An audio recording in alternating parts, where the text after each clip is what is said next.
পরীক্ষামূলকভাবে মুক্তা চাষের সাফল্য এসেছে গোপালগঞ্জে। ডিজাইন ও মানভেদে বিশ্বের বিভিন্ন দেশে ব্যাপক চাহিদা রয়েছে মুক্তার। সহযোগিতা পেলে এই খাত বিপুল কর্মসংস্থান তৈরির পাশাপাশি পরিণত হতে পারে বৈদেশিক মুদ্রার অন্যতম উৎসে। গোপালগঞ্জ প্রতিনিধি মনোজ সাহার প্রতিবেদনে বিস্তারিত।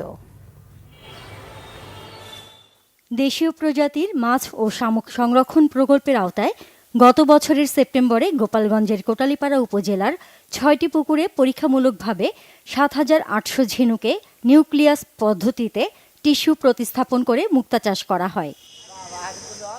১০ মাস পর এসব ঝিনুক থেকে প্রায় ১৭,৪০০ মুক্তা আহরণ করা হয়েছে। তবে বাজারে প্রচলিত গোলাকৃতির মুক্তার সাথে এটির পার্থক্য রয়েছে। পুকুরে মাছের সাথে ঝিনুকে মুক্তা উৎপাদনের জন্য ঝিনুকের চাষ করা যায়। এতে বাড়তি খাবার দিতে হয় না। প্রতিটি ঝিনুকে ৬০০ থেকে ১,০০০ টাকা মূল্যের মুক্তা উৎপাদিত হয়। পড়ালেখা শেষ করার পর এখন চাকরি ভবিষ্যৎ হবে কি জানি না, এখন চাচ্ছি এটা নিয়ে মুক্তা নিয়ে কিছু কাজ করার। মুক্তা চাষ দেখে পরে ওইগুলা থেকে অলংকার কিভাবে তৈরি হয় সেটা শেখার জন্য আমি প্রশিক্ষণের জন্য যাচ্ছি। মুক্তা চাষ একটা লাভবান ব্যবসা এবং কৃষকরা মুক্তা চাষে অনেক আগ্রহী হয়ে উঠতেছে। মাছের সাথে সাথে ঝিনুকও চাষ করতে পারে, আর ঝিনুক থেকে তাদের বাড়তি ইনকাম হয়। আর ঝিনুকের পানি আমরা জানি খুব উপযুক্ত পানি।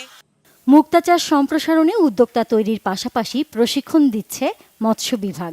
এই চাষে অর্থনৈতিকভাবে সমৃদ্ধ হবার আশাবাদ জেলা প্রশাসনের।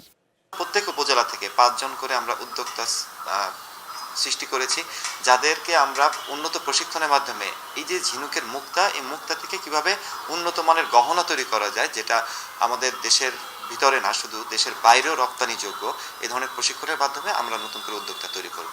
মুক্তা চাষের পরবর্তীতে এগুলো বিক্রি অথবা এগুলো মার্কেটিংয়ের জন্য সরকার থেকে সহযোগিতা করা হয়।